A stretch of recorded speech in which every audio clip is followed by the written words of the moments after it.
when I would go to Director Casey, or even when General Secord himself talked with Director Casey, the bureaucracy was unwilling to do what was necessary to give him the appropriate security clearances and the like. There was also, by this point in time, a suggestion by General Secord that he return to the government. And Director Casey, at least as far as he talked to me about it, was enthusiastic about that.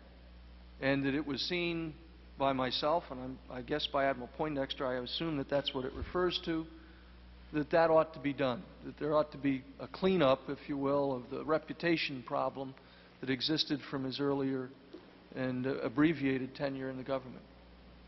Just to make sure, to your understanding, does this reference making things right for Dick in the prof message from Admiral Poindexter have anything to do with money? I don't think so. I'd like you to turn to Exhibit 161. It's the next exhibit.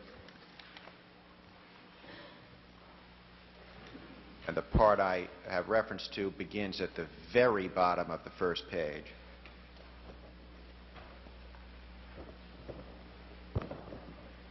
Dated 9/17/86, and to get substance you have to turn to the second page.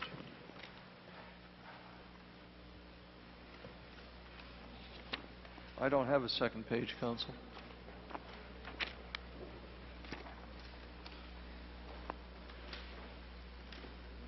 You have Exhibit 161? I do. I have a one-page, top part is black, no second page.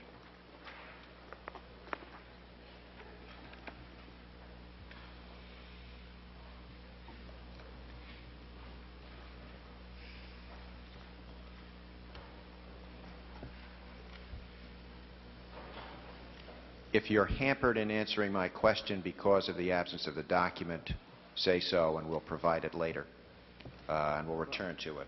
There is a reference in a prof message. This is the one I tried to get Casey's people to pay for as a means of covering some of Dick's debts. Counsel, I think it's always better to have the document in front of us.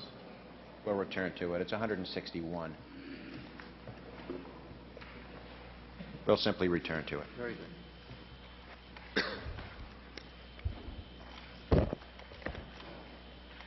I'd like to turn now to Exhibit 164.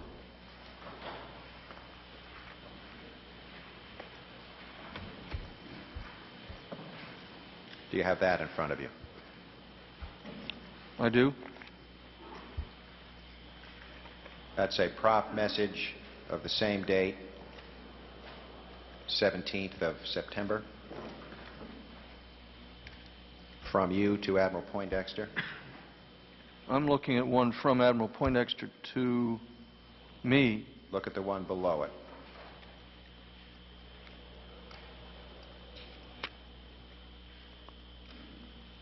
Okay, all right, I see it. That one? Right.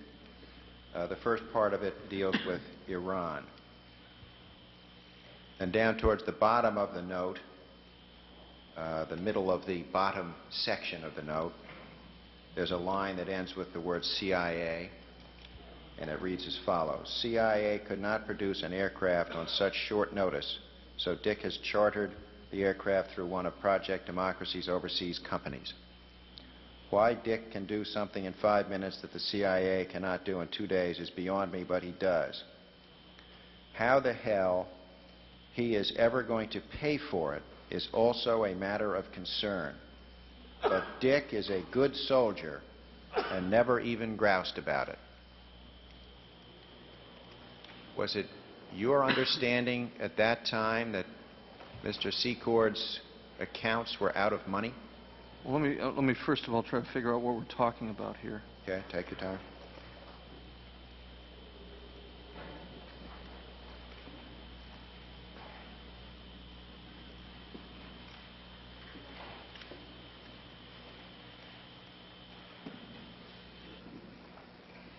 Okay, I believe that's the transportation of the second channel to the United States. My question is, was it your understanding that his Swiss accounts were out of money at that time? It was my understanding that there was a shortage of funds to be used for this activity at that time, or I would not have put that into the record. So that confirms that it and explains why you've testified that you were surprised to learn that there was $8 million remaining. Well, I've taken your word that it's $8 million remaining. I don't know that. What I've also testified is that there were 4 purposes for the funds in what is referred to here as Project Democracy. And it was very clear that funds were to be allocated for different purposes. Whether those were in separate boxes in the same bank, I don't know. What is important to understand is I believed at several points that we were low on monies that could be used to support the Nicaraguan resistance, or at this point, that monies were low to support this particular activity. Iran, In second this channel. particular case, this is Iran.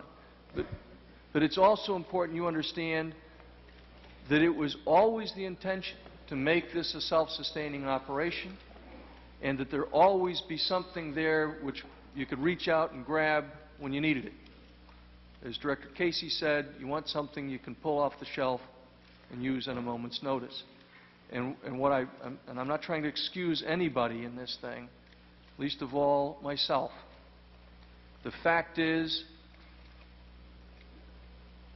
he, General Secord, may not have known that, or may not have perceived that he should take funds out of this pot and put them into another one, or that he had allocated certain funds for other purposes and didn't want to touch them. And I'm not, again, I'm saying that at the point in time when I prepared that, which was on or about the 17th of September, that was the information I had at the time. And where did you get that information? Well, I would guess I got it from General Secord. Orally or in some form of a report? I have absolutely no recollection. In fact, I didn't even remember the subject of this prof's note until I read the whole thing. You would agree that $8 million would be adequate to charter an airplane? I would agree, Counsel. Let's turn to Exhibit 159. May I announce that the vote is now in progress in the House of Representatives. Accordingly, members of the House may have to absent themselves. Please proceed.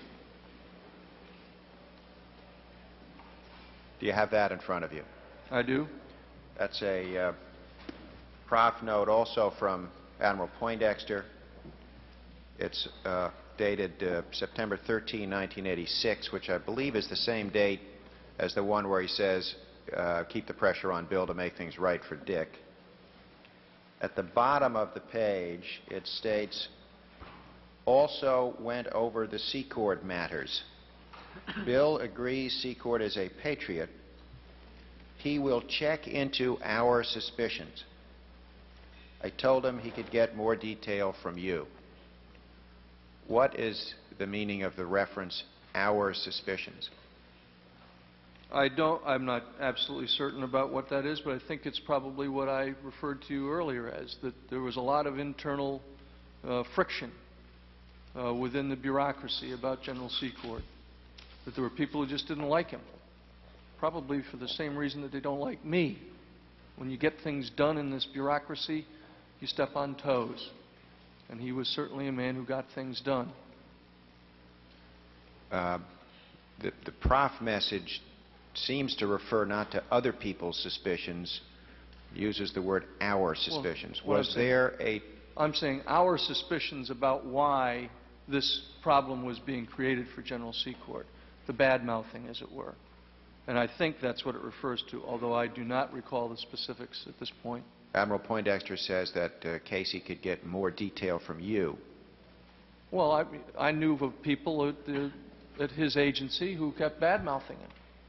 And I knew people in other agencies who said bad things about him and who were uncooperative. Maybe I'm not understanding. What were your suspicions? My suspicions were that very often we'd have problems, for example, when we were in the midst of one of these transactions of even getting a fixed price on a commodity, or enough of the commodity moved around. And you'd inevitably hear, well, you just can't move things here, you just can't move things there. You couldn't get an airplane out of these folks to move the second channel here to the United States for a secret meeting. And just the general lack of cooperation From whom? from within the bureaucracy. Well, these are suspicions having to do with General Secord, aren't they? No, I'm talking about the suspicions as to why the lack of cooperation is there.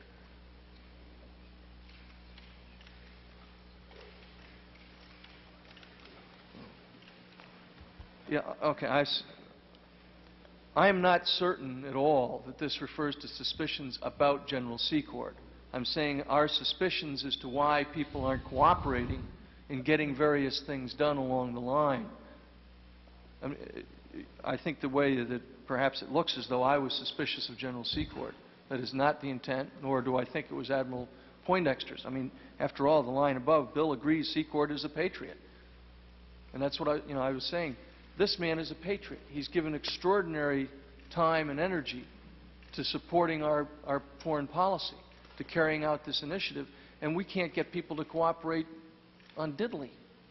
Did there ever come a time when you entertained suspicions about the way in which money was being used by General Secord?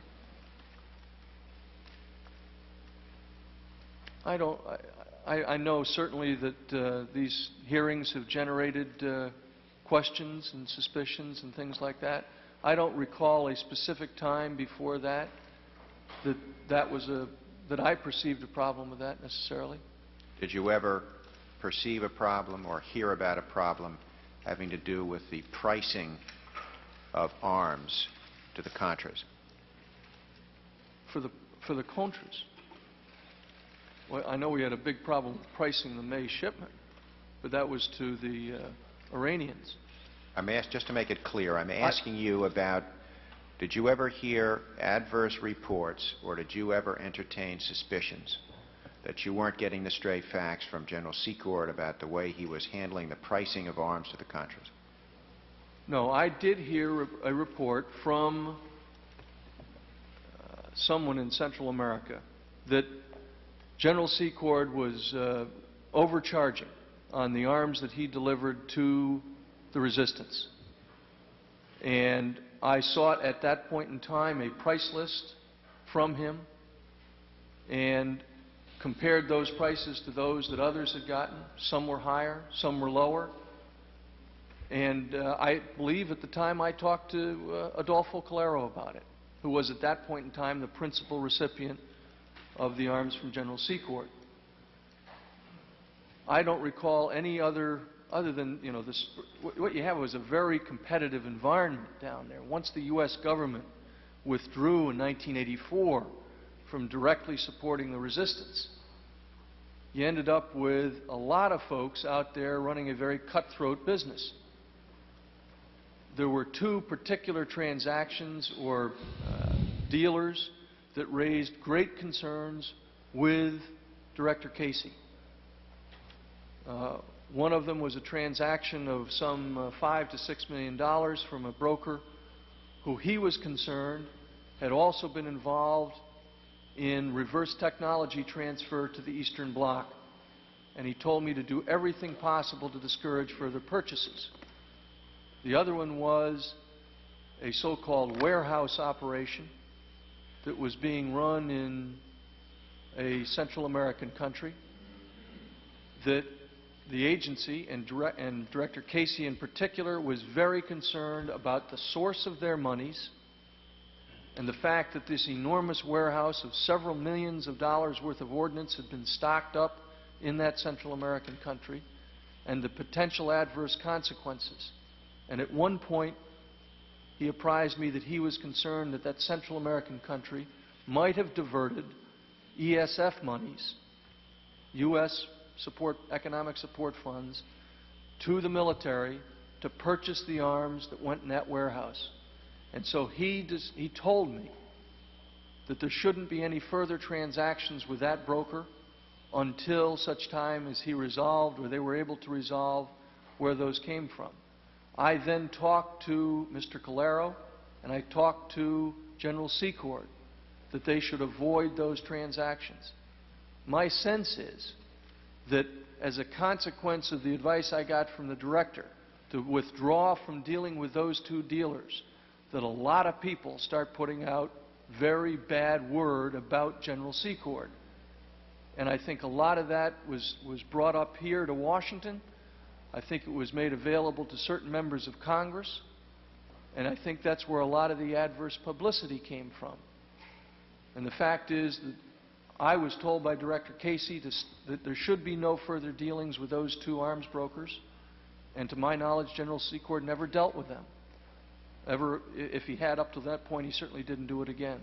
But that a lot of the very negative communications that came out about General Secord came out as a consequence of those two guys being cut out of the picture, as it were, in terms of supporting the resistance. Colonel North, did you have any interest, personal interest I'm talking about now, in any of the monies that flowed from the arms sales to Iran or that were kept in Swiss accounts under General Secord's control? Not one penny. There has been testimony, as I'm sure you're aware, that a death benefit account was set up by Mr. Hakim with the name Button for the benefit of your family in the event of your death. Were you aware of any such account? No. Totally unaware of it. First I heard of it was through these hearings. I had never heard of it before. And it was a shock, an absolute shock.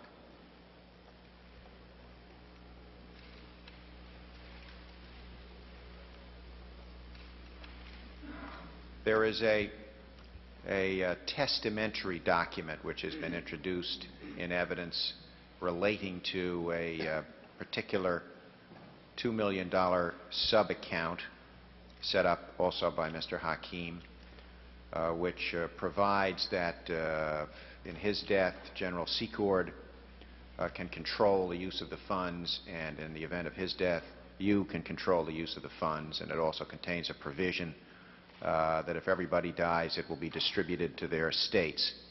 Were you aware of such a document? No, I never heard of it until these hearings started. I still don't believe it. I was shocked.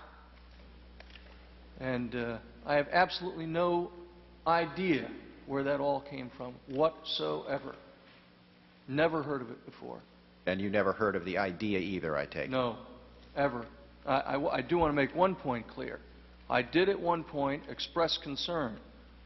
After, I would guess in February, March, April, somewhere, after I'd met Mr. Hakim, became aware what his role was in the financial network that had been established, I did at some point express concern to General Secord. Suppose both you guys go down on the same airplane, flitting back and forth to Europe or wherever you're going. What happens then? And I was told, don't worry about it. Arrangements will be made so that these operations can continue.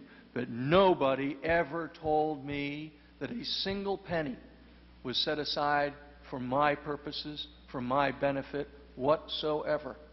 Ever. And I never heard of buttons or belly buttons until these hearings began. I'd like to separate out then the two issues raised by this will or this testamentary document. You're indicating that the portion of it that provides for the monies being distributed to the estates of the individuals is a foreign notion to you.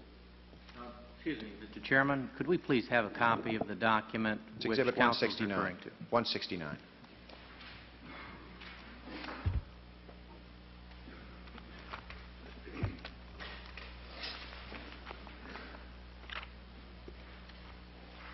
Object to the term will. Mr. Chairman, I believe the term has been used 50 times in these hearings prior to today. This is not a will, and any lawyer in the room knows it's not a will.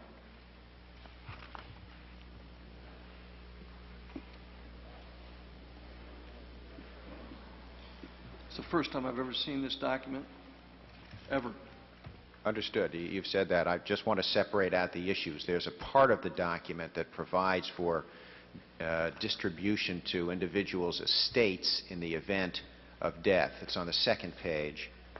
And I take it your testimony is that that concept, not only have you not seen the document, but that concept is foreign to you. heard of I anything never like it? heard of it before. I don't know how much more clearly I can put it, counsel. I never, ever heard that proposal before, that There- suggestion.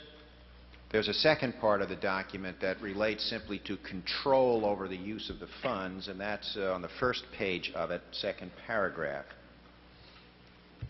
And I take it that, although you never saw the document, the concept that you would control disposition of the funds, I don't mean in your personal capacity, but in your governmental capacity in the event of the death of Hakim and Secord, that's not foreign to you, is it? Well, I never professed to have control over a single penny of this. I elicited the cooperation of General Secord.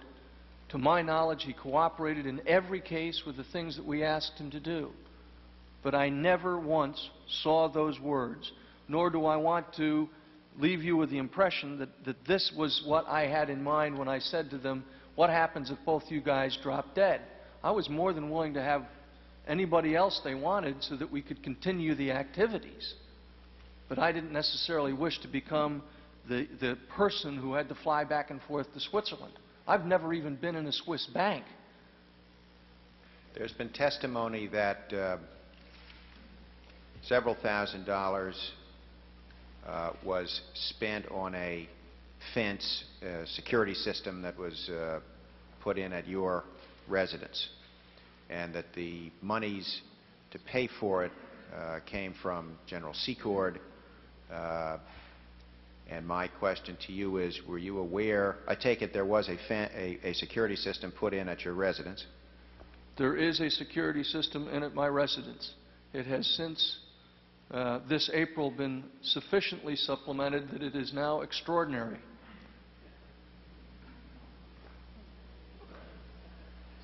And I take it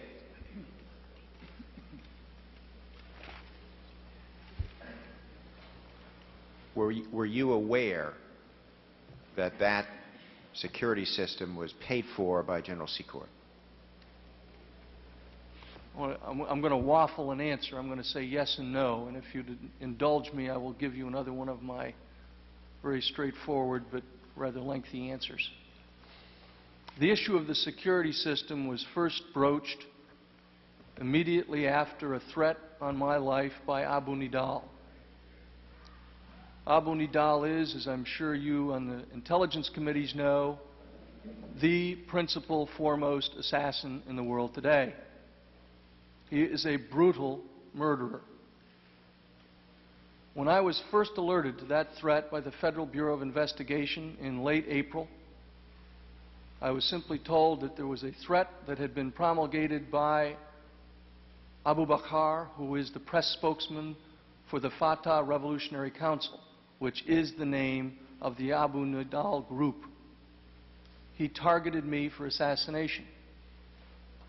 We then made an effort over the course of several days to have the story killed and not run in U.S., not me, but the story, killed and not run on the U.S. media. Nonetheless, it ran, and I believe the date was the 28th of April.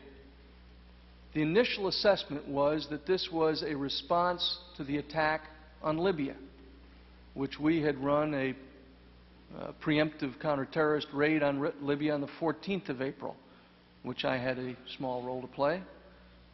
CBS chose to run the film anyway.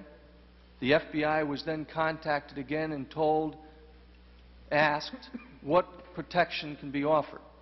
The FBI correctly said, we don't offer protection. I then sought other types of protection. I went to my superiors and said, what can be done? Contrary to what was said some days ago, this lieutenant colonel was not offered at that time any protection by the government of the United States, Senator Rudman. I asked for it, and I was told that the only thing that I could do is to immediately PCS, permanent change of station, you and I as Marines know well what that means, and jerked out of our home and sent to Camp Lejeune. In that I was preparing at the time to go to Tehran, and we didn't want to tell the whole world that. That was deemed not to be an appropriate thing to do. The next thing that we looked at trying to do was to find a secure telephone to put in my home to justify the installation of a U.S. government security system. That, too, was impossible, or not feasible, or couldn't be done. The next thing I did was to ask for a list of who installs these things for the U.S. government. Maybe I can get a better price by calling them. I believe it was someone in the Secret Service gave me a list of 3 or 4 of these companies that do that kind of installation. I called 2 or 3 of them. It is now late April, early May. It's within days of this threat. And I called and I asked, can you come out and do a survey and give me an estimate? And in each case, I think it was 2 or 3 of them, and I was at that point relatively busy, I was told it will be several weeks before we can come out and do an estimate and a survey, and it'll be several more weeks or months before we can complete the installation, because after all, summertime is our busy time. At some point along in there, either General Secord raised with me or I raised with him this threat, and I told him I couldn't get U.S. government protection, I couldn't find a contractor to come out and do it myself, and he said, don't worry about that. I've got a good friend or an associate, I don't remember the words, who's an expert. This guy has a company that does these things. And he shortly thereafter, I believe it was around the 5th of May, introduced me to Mr. Glenn Robinette. He was introduced to me as a man who, one, had been a former CIA, or perhaps I understood at the time FBI, I don't remember, technical expert, a man who owned a security company, and a man who could immediately go out and do a survey and an estimate. He did. Over the course of the next few days, he went out to my home. I called my wife or told my wife, whatever, that he'd be out. He went through the situation, and he came up with an estimate of $8,500 max. As I recall, it was $8,000 to $8,500, and he could furthermore immediately install the system. Now, I want you to know that I'd be more than willing, and if anybody else is watching overseas, and I'm sure they are, I'll be glad to meet Abu Nidal on equal terms anywhere in the world. Okay? There's an even deal for him. But I am not willing to have my wife and my 4 children meet Abu Nidal or his organization on his terms. And I want you to know what was going through my mind. I was about to leave for Tehran. I had already been told by Director Casey that I should be prepared to take my own life. I had already been told that the government of the United States, on an earlier proposal for a trip, might even disavow the fact that I had gone on the trip on an earlier proposal, and we can come back to that at some time if you like. And so having asked for some type of U.S. government protection for my wife and children, and having been denied that, and perhaps for fully legitimate reasons, and if there is a law that prevents the protection of American government employees and their families from people like Abu Nidal, then gentlemen, please fix it. Because this kid won't be around much longer, as I'm sure you know. But there will be others, if they take activist steps to address the problem of terrorism, who will be threatened. And I would like to just, if I may, just read to you a little bit about Mr. Abu Nidal, just so you know my mental state at the time. Abu Nidal, the radical Palestinian guerrilla leader linked to last Friday's attacks in Rome and Vienna, and that was the so-called Christmas massacre, in which 19 people died and 200 were wounded, is the world's most wanted terrorist. That's the Christian Science Monitor. When you look at his whole career, Abu Nidal makes the infamous terrorist Carlos look like a Boy Scout. Abu Nidal himself quoted in Der Spiegel, "Between America and us, there exists a war to the death. In the coming months and years, Americans will be thinking about us." For sheer viciousness, Abu Nidal has few rivals in the underworld of terrorism. Newsweek. Our own State Department, and we have copies of these that we can make available for insertion in the record, but the State Department's summary on Abu Nidal, not exactly an overstatement, notes that his followers, who number an estimated 500, have killed as many as 181 persons and wounded more than 200 in 2 years. Abu Nidal does not deny these things. We also have an exhibit that we can provide for you that shows what Abu Nidal did in in the Christmas massacres. One of the people killed in the Christmas massacre, and I do not wish to over-dramatize this, but the Abu Nidal terrorist in Rome who blasted the 11-year-old American Natasha Simpson to her knees deliberately zeroed in and fired an extra burst at her head, just in case. Gentlemen, I have an 11-year-old daughter. Not perhaps a whole lot different than Natasha Simpson. And so, when Mr. Robinette told me on or about the 10th of May that he could immediately install a security system, I said, please try to keep it to the 8,000 to 8,500. I am, after all, a Marine Lieutenant Colonel, and I live on my salary. And he installed that system. And now let me go to your next question, because I know it's coming and it deserves an answer. I never got a bill. And it is, after all, the answer to your question. It is the answer to your question. You asked me where it came from, and I'm trying to tell you. I am going to ask you that question, but You've already asked me the question. You asked me whether or not the money came from General Secord. Correct. And I'm getting there. All right, okay. Okay. When that system was installed, it was totally complete. It allowed, for example, that when my wife would trigger an alarm, an alarm would ring in the central station, and the Fairfax police would immediately be notified. And that arrangement was worked out. This wasn't surreptitious. The Fairfax police came out. You pays your taxes in Fairfax County, but you get your money's worth. And by golly, they came out and they photographed the house and they did the normal precautionary things to respond to the kind of terrorist alert that they had been briefed on by the FBI. And that's the best that they could do, and it was, at that point, with that security system installed, it was adequate that instantly they would respond to one of those emergency alarms. And Mr. Robinette provided it. Now, I then went on the trip to Tehran. I came back. I never got a bill. I didn't ask for a bill, and I never received one. I never asked, where's the bill, until well after it was too late, and I'll cover that. When I didn't get a bill, I basically understood what had happened. And I don't know exactly how it worked out, but I believe that an accommodation was worked between Mr. Robinette and General Secord to make a gift out of that security system that I did not pay for. When I came to the end of my tenure at the NSC, it was, to say the least, a busy time. There were other things to be done besides shredding documents when I left.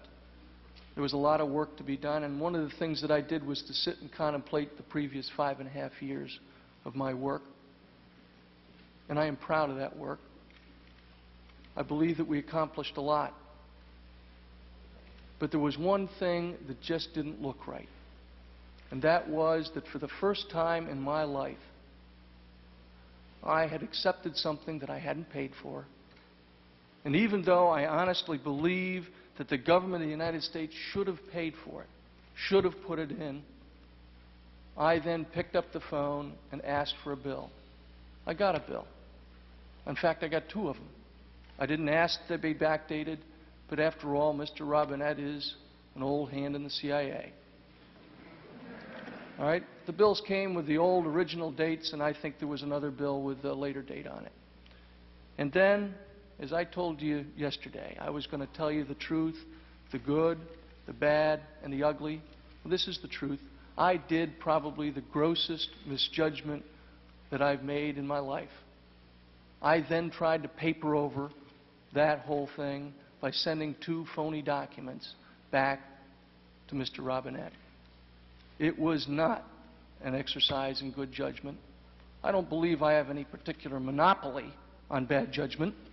I think it was a gross error in judgment for this committee to put my home address up on the screen for the whole world to see when I've got 20 security agents guarding my wife, my children, and me right now. I'd also like to point out that it's not quite as bad as it originally seemed.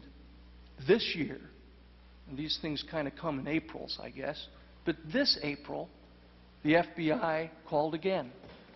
This April, the FBI called and told me that there was another threat on my life.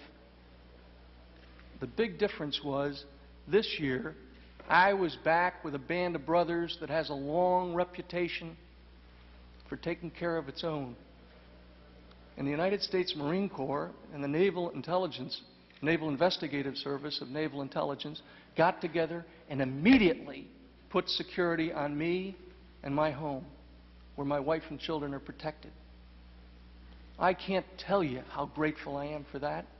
The security system that was installed by Mr. Robinette with General Secord's money, or the Enterprise's money, or Mr. Hakim's money, or I don't know whose money, was put in and supplemented enormously by the folks, some of which are sitting in this room right now, some of whom are at my home right now, some of whom drive me around in an armored motorcade that makes it look like a European potentate.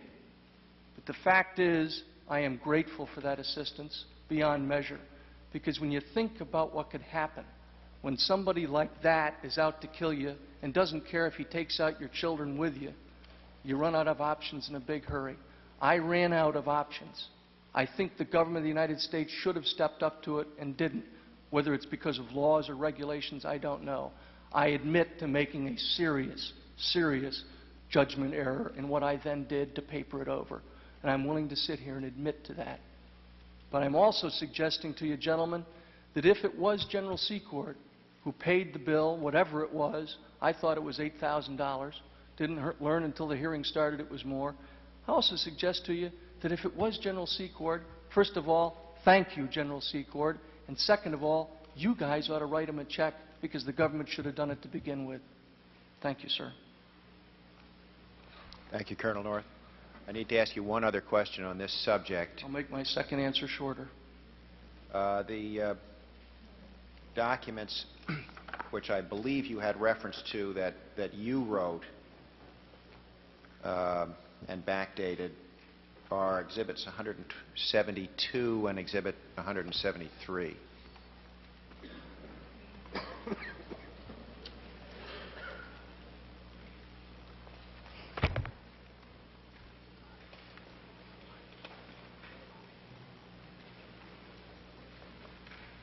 Yes.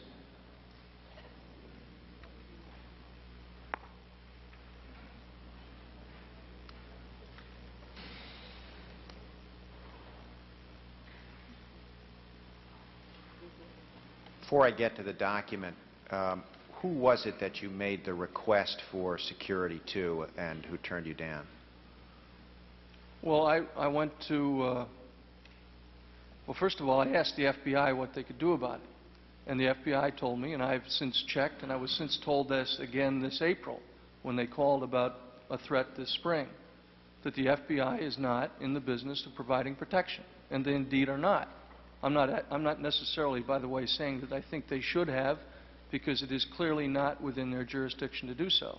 And it's up to you whether you change that jurisdiction, I suppose. But I then asked if there was anything that could be done at the White House. And who was it that you asked at the White House? I asked Admiral Poindexter, and I was referred to Mr. McDaniel. It was then suggested that there's only two things that can be done. You can either get a secure phone, we can find a secure telephone and put it in your home and use that to justify the installation of a security system. Well, for whatever reason, no secure telephone could be found. And that may well be the case. I don't know.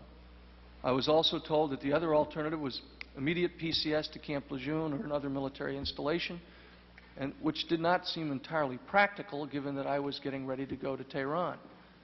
Thus, there were no answers. That was Admiral Poindexter or Mr. McDaniel who told you that you could be transferred to Camp Lejeune? I don't recall which one it was. I know that that issue came up and was dismissed. Okay, turning now to Exhibits 172 and 173, I take it what you're saying is that they were both typed on the same day. No, actually, I think they were typed on 2 different days or maybe even 3 different days. But they're both phony documents. I mean, I've admitted to that. I'm here to tell you the truth, even when it hurts, okay? They're phony. The second one, Exhibit 173, there are 3 letters from the typewriter that don't type correctly. How was that arranged? It wasn't arranged. That's the way the wheel on the thing was when I typed it, and the wheel was defective. It was simply that way. Were the 2 letters typed on the same typewriter? No. Were they typed in the same place? No. Actually, one letter, I think, was typed on one typewriter that was similar to the other one, and I couldn't find a decent ball or the wheel thing that worked right, and that was the only one that was there. And I dummied up even the explanation on the bottom of it. And when you say you dummied up the explanation... That's the way it was. So you didn't drop the ball? No. I mean, after all, how could you, thinking that you were this was not typed at the White House, it was typed after I left. Incidentally, no one else knew about this besides me. I mean, this was my own little stupidity all on my own. And what was the purpose of writing an explanation at the bottom of Exhibit 173? Well, here, the only letter that you're sent with a ball that doesn't work, it was a demonstrator model in a store that I typed it on, and you've got to provide some kind of an explanation as to why supposedly a White House typewriter doesn't write. So I explained it on the bottom by saying I dropped the ball. The ball being the explanation for the defective type. Why did you dummy up the explanation? Well, theoretically, I mean, if I object. Mr. Chairman, Colonel North has frankly admitted what he did here. I must believe that the United States Congress has better things to do than focus on 2 phony letters after the witness has admitted that they're phony. Could we please move on to another subject? We will proceed in the fashion we wish to. Mr. Niels. the fact is, this letter was typed on a machine, but dated as though I was still at the White House. Right? 1 October '86, I was still at the White House. And the machine didn't work well, didn't write right. Somebody had screwed up the wheel on this demonstrator.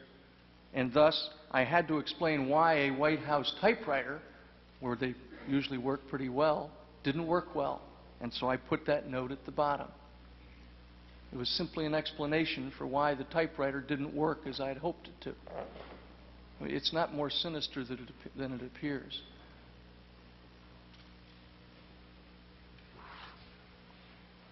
There's been testimony about use of traveler's checks. I'd like to give you an opportunity to answer or explain that testimony. I take it you have it in mind. I do have it in mind, Counsel, and I appreciate the opportunity. Again, you'll have to indulge me a bit. When I began the covert operation in 1984, in support of the resistance, we had enormous problems trying to solve near-time, real-time, what I call operational problems. The end result of that was that I talked to Director Casey about the difficulties. He had suggested establishing an operational account, and I did so. There were two sources of monies for that operational account. One was traveler's checks from Adolfo Calero, and the other one was cash, eventually from General Secord. My recollection is that the very first traveler's checks came either very late '84 or certainly early 1985, and that the sum total of traveler's checks was probably in excess of $100,000 or thereabouts. I also had cash, which I estimate today to be somewhere in the neighborhood of $50,000 to $75,000 in cash. So we're talking about an operational account that went from somewhere around $150,000 to $175,000. At various points in time, there would be considerable sums in it, and at various points in time, there would be none in it. My recollection is that I got the traveler's checks in packages of less than $10,000.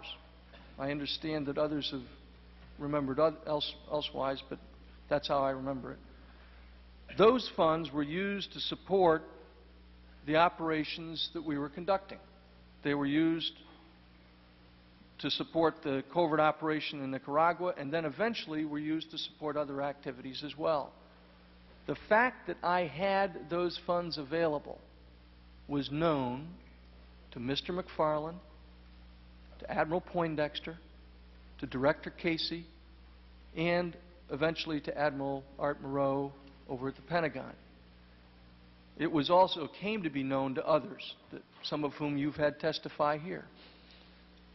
The funds were used initially only to support the Nicaragua program, but eventually it was broadened to include other activities as well. Let me give you some examples. In the Nicaragua program, operational support was provided to a whole host of Nicaraguan resistance leaders, either directly by me from the fund or through couriers that I used to carry it out. Other resistance activities inside Nicaragua were supported, of a less military nature in some cases. Europeans who helped us with both the public affairs aspect and the acquisition of other arms through a separate channel outside that you've already heard about from General Secord or General Singlab, were paid for out of this account.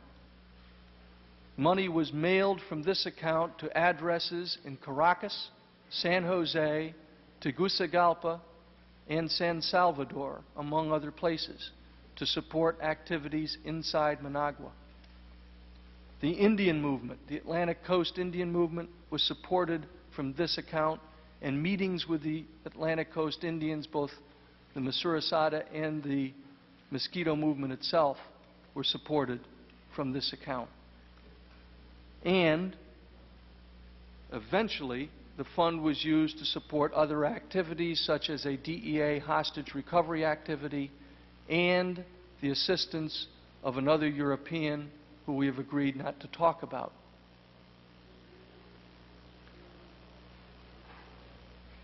What's important that you realize is that meticulous records were kept on all of this. I kept a detailed account of every single penny that came into that account and that left that account. All of the transactions were recorded on a ledger that Director Casey gave me for that purpose. Every time I got a group of travelers' checks in, I would record them, and I would record them when they went out, even going so far as to record the travelers' checks numbers themselves. The ledger for this operational account was given to me by Director Casey, and when he told me to do so, I destroyed it, because it had within it the details of every single person who had been supported by this fund, the addresses, their names, and placed them at extraordinary risk. Every transaction that you showed on that chart that you had up on the wall or the screen or wherever it was, hard to tell when you see it on a videotape. But when you had it up there, you showed a group of travelers' checks with my name on it.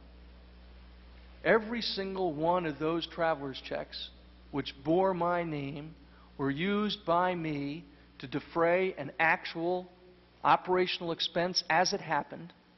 I'd cash a check, for example, at Miami Airport and hand the money to a resistance person who I met with there.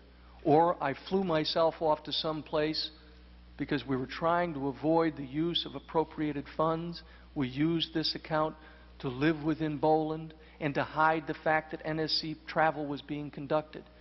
Unlike the CIA, the NSC travel voucher system doesn't have a covert cover.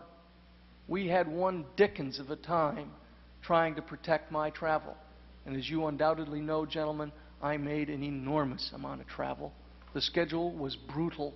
Much of it was paid for out of that operational account. There were times when that account was down to zero. No money in it. I didn't have any traveler's checks, and I had handed out all the cash. Not to myself, but to others.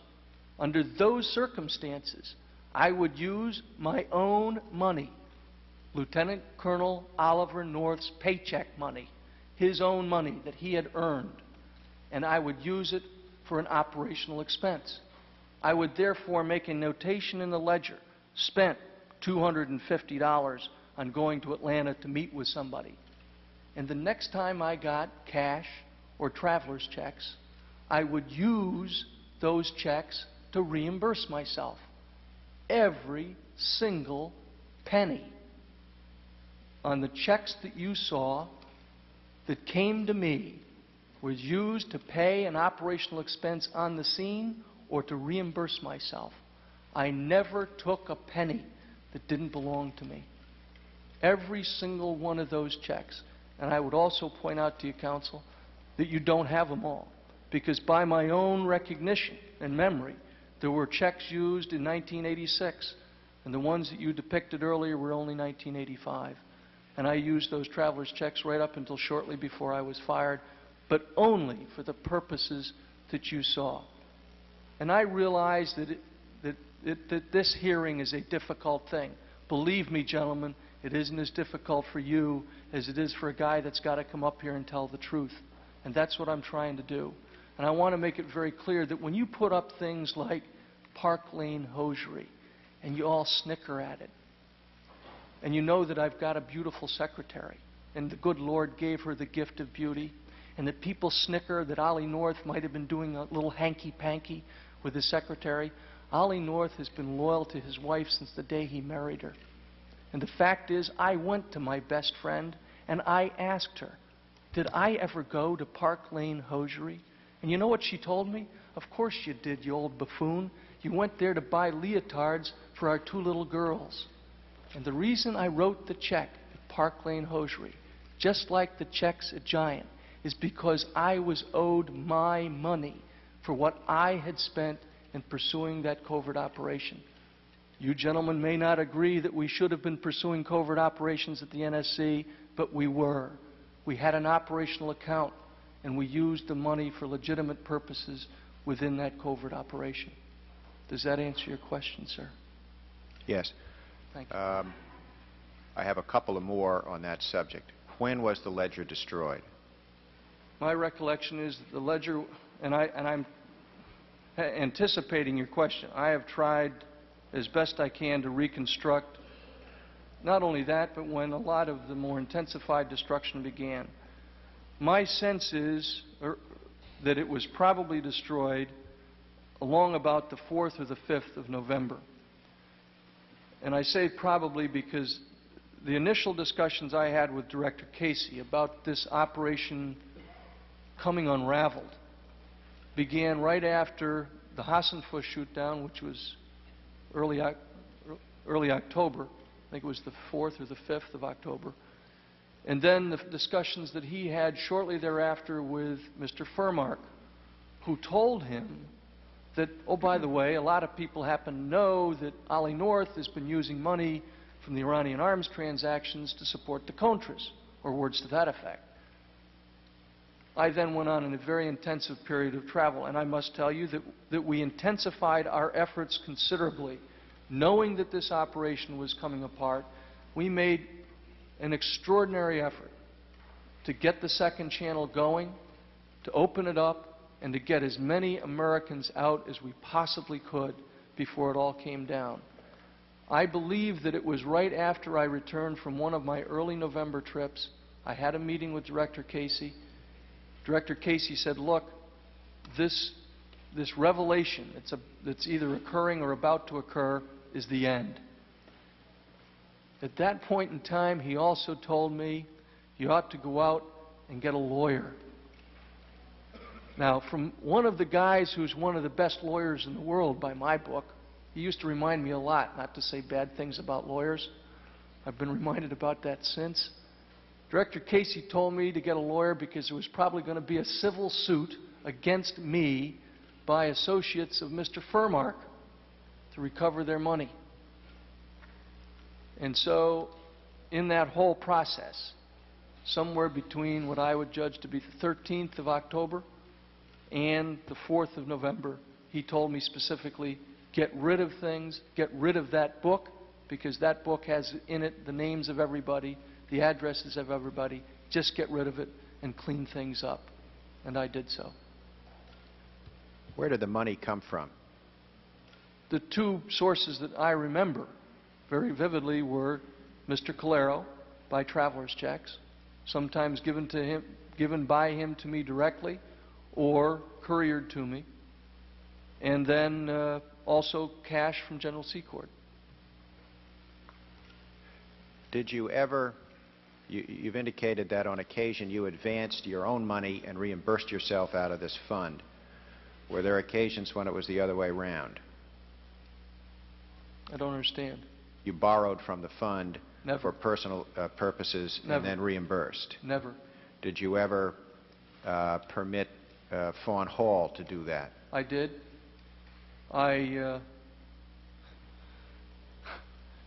I recall, it was a very late, probably a Friday or Saturday night, and I had told her that she could take the weekend off, and she didn't have any money. And she was driving to the beach or somewhere. And I, as I recall, gave her 2 or 3 checks, made the appropriate notation in the ledger, and told her that I had to have the money back as soon as she could cash a check. And she did. And I put the money back in the account. That, to my recollection, is the only time I ever advanced anybody anything out of the account. I never advanced myself out of there. There has been testimony about efforts to route money to you through your wife out of the Swiss bank accounts. I'd like to give you an opportunity to respond to that testimony on that subject, if you wish. I'd be glad to. And again, if you'll allow me to go back in time a little bit, in February of 1986, we had the first direct meetings with the Iranians in 5+ years between U.S. government officials and the Iranians, other than the discussions that were going on in Europe over settlement of accounts. In those meetings, in the latter days of February, it was decided that there would be 2 trips to Tehran, that I would go on an advance trip with General Secord, the purpose of which would be to establish an agenda for a higher level trip to be taken by a senior U.S. official. And that trip was planned to take place in April. My advance trip was to have taken place in March. Because the U.S. government had been unable to provide a translator for that session, Mr. Hakim came to that session and acted as translator. And that was, to my recollection, the very first time I had heard of Mr. Hakim. I think it is the first time I had actually met with Mr. Hakim, and I have no recall to the contrary. Mr. Hakim thought that this idea of an advance trip was lunacy. I mean, he put it in the strongest possible terms that this was not a good thing to do. The CIA officer who was with me at that meeting agreed with him. When the discussion transpired, it was actually pointed out that you could never be heard from on this trip again. The risks were known to Mr. Hakim very clearly because he is, after all, an Iranian.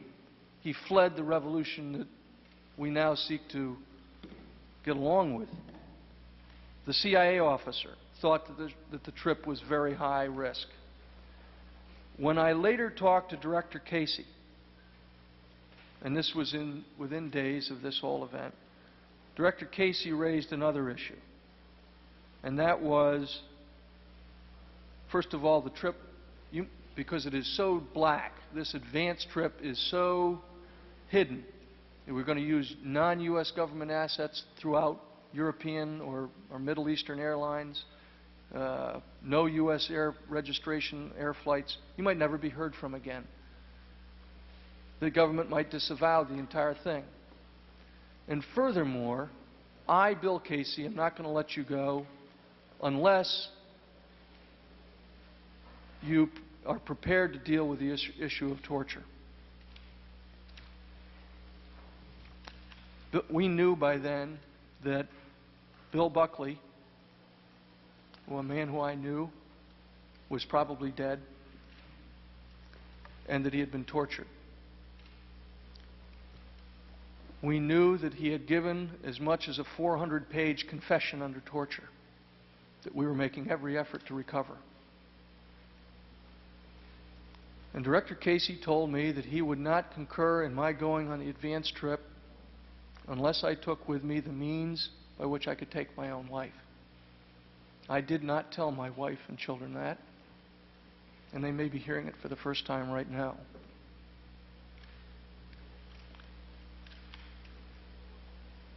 In the course of that discussion, Mr. Hakim said to me, "If you don't come back, I will do something for your family." He did not say we, that I recall. He said I. Now, by that point in time, I had come to know that Mr. Hakim was a wealthy man in his own right. I was grateful for the assistance that he had been providing and translating over several very difficult days of discussions with the Iranians. And several days thereafter, when he suggested that my wife meet with his lawyer in Philadelphia, I agreed that my wife should do so. The purpose, as I understood it, of that meeting was that my wife would be in touch with the person who would, if I didn't return, do something for my family. My wife went to the meeting in Philadelphia several days thereafter, and you have notations in the notebooks that I surrendered to you about what happened. She went, a very brief meeting. There was no money mentioned, no account mentioned, no amount mentioned, no will mentioned, no arrangement. The meeting focused on how many children I had, their ages, and a general description of my family. A brief meeting in the offices, as I remember, of Touche Ross, a respectable firm in Philadelphia, with a lawyer.